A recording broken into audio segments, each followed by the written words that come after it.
유하 변호사 정희경입니다. 최근에 오토바이 관련 이슈가 많이 있어서 한번 오토바이 운전자분들 조심할 점에 대해서 알아보겠습니다.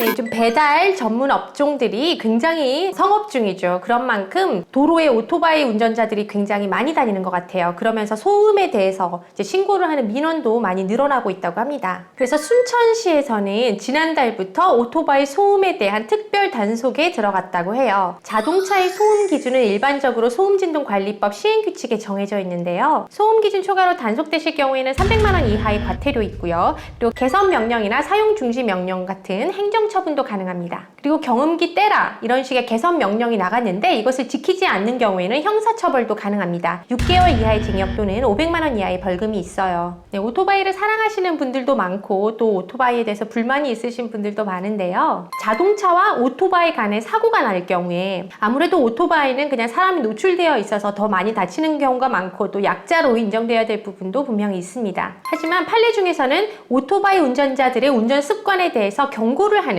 그런 판례들이 많이 나오고 있습니다. 어제자 따끈따끈한 대구지법 판례가 있습니다. 차가 밀려있을 경우에 일부 오토바이들은 인도를 통해서 횡단보도를 이렇게 해서 다른 차도로 또 빠져나가는 그런 경우가 있어요. 인도에서 횡단보도로 이렇게 나오는 오토바이를 우회전하려고 하던 자동차가 충돌을 해서 오토바이 운전자가 크게 다쳤습니다. 2달 정도 입원을 했고 손해배상을 4,500만 원 정도를 청구를 했는데 법원은 자동차 운전자의 과실을 부정했습니다. 오토바이가 인도에서 횡단보도를 통해서 나타날 것까지 예견하고 조심해야 될 의무는 없다라고 말을 했네요. 네, 또 오토바이들이 많이 하는 것 중에 하나가 많은 차들이 신호 대기를 하고 있을 때 앞질러서 맨 앞에 정차한 그 차 바로 앞에 가서 자기도 신호 대기를 하는 이런 운전 가끔 하는 걸로 알고 있습니다. 제 지인들 중에서 오토바이 운전자들이 있어서 제가 이걸 알고 있어요. 오토바이가 맨 앞으로 나가서 정차하려고 하는데 마침 맨 앞에 서 있던 자동차 운전자 이 사람도 이제 신호를 받고 출발하려고 하는 과정에서 충돌이 일어났습니다.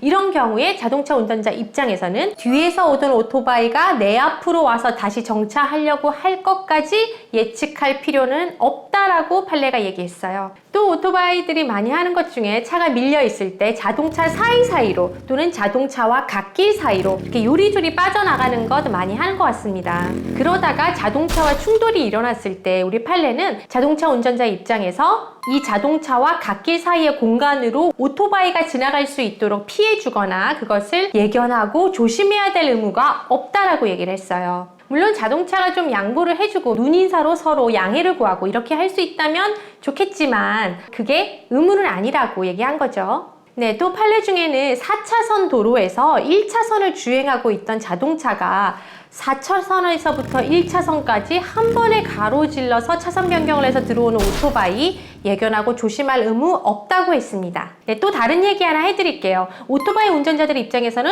서울에 살면서 오토바이로 강변북로 진입 못하시는 거 굉장히 힘들고 어려우실 거예요. 이제 오토바이로 고속도로나 자동차 전용도로 진입 못하는 게 이제 우리나라가 OECD 국가들 중에서는 유일한 나라라고 합니다. 이것 관련해서는 거의 10번 가까이 지금 헌법소원이 제기된 걸로 제가 알고 있습니다. 물론 위헌 결정이 나온 판례는 없겠죠. 하지만 헌법재판소 재판관들 중에서 점점 오토바이에 우호적인 의견을 가지시는 분들이 한 분, 두 분 늘어나고 있어요. 오토바이 종류라든지 안전장치를 했는지 여부라든지 여러 가지 조건이 있을 수 있는데 그런 것을 생각지 않고 일괄적으로 모든 오토바이는 일체 고속도로나 자동차 전용도로에 진입할 수 없다라고 하는 이 규제가 과연 옳은 것이냐? 평등권이라든지 행복추구권, 오토바이 운전자들에게도 있는 것 아니냐라는 의구심을 가지는 분들이 조금씩 늘어나고 있습니다. 네, 물론 자동차 운전자 입장에서는 오토바이가 자동차 전용도로 들어오는 것에 대해서 반대하시는 분들도 있을 거예요. 다만 이제 왜 OECD 국가들 중에서 우리만 유일하게 이것을 금지하고 있는지 그 이유에 대해서 다시 한번 이제 사회적인 토론이나 합의나 그런 것들이 있는 거는 환영할 만한 일인 것 같습니다. 네, 교통 선진국들은 오토바이의 면허를 따는 그 과정에서부터 굉장히 세분화된 여러 가지 의무와 권리를 함께 부과한다고 합니다. 우리나라도 오토바이를 이제 도입하고 운영하는 데 있어서 그 법규가 좀 더 세분화되는 부분도 있어야 될 것 같고 또 실제 운전에 있어서는 오토바이 운전자들께서 조금 더 조심하셔야 될 부분도 있을 것 같아요. 구독, 좋아요, 알람, 댓글 부탁드립니다. 유바 다음에 만나요.